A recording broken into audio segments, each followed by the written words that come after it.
Hello everyone, I'm Joe Cutler, and my piece Concerto Grosso has been nominated in the Large Ensemble category of the Ivor Composer Awards.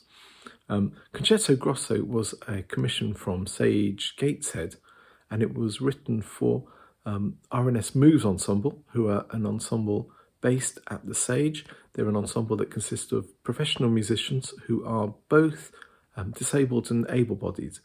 And the group have never yet up to this point performed on stage with the other resident ensemble at the Sage, which is the Royal Northern Sinfonia. So this was a project which would put them performing on stage in a Concerto Grosso as the sort of solo ensemble with the strings and the timps of the Royal Northern Sinfonia.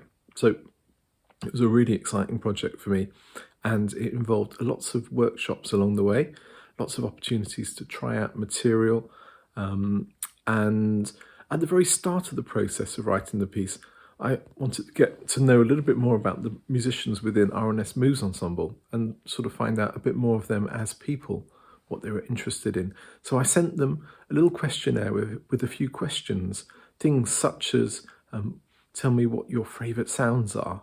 And one of the recurring themes that kept on coming back in the questionnaire was the sea and the sound of the sea or the presence of the sea. And then I started thinking about the Sage and how it sits there, above the River Tyne, and how it has this relationship with the sea sort of, with the tide bringing the sea in and out, in the same way maybe that people also, lives flow through an art centre. And so the sea has a very strong underlying theme with this piece, and the piece is in 4 movements, and between these 4 movements are 3 short interludes which consist to some degree of sort of field recordings of the sea. The 4 movements themselves are called Overture. That's the first movement. It's a very sort of raucous movement in which everyone on stage introduces themselves. The second movement is called Waltzer Waltzer. It's a sort of lopsided waltz where the musicians are sort of trying to play their instruments while sort of rocking to and fro as the boat sort of twists and turns in the tide. The third movement is called Hyper Hornpipe. It's a sort of slightly manic collage-like dance movement. And then the final movement is called Only the Stars Can Bring Us Home.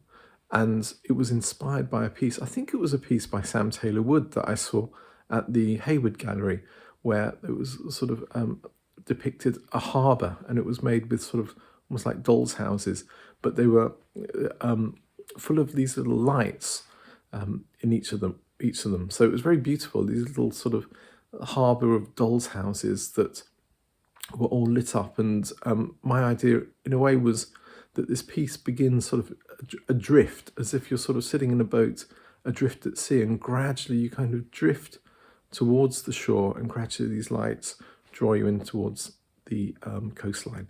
So that's a few little thoughts and a bit of an introduction to the piece, and thank you for listening. Bye-bye.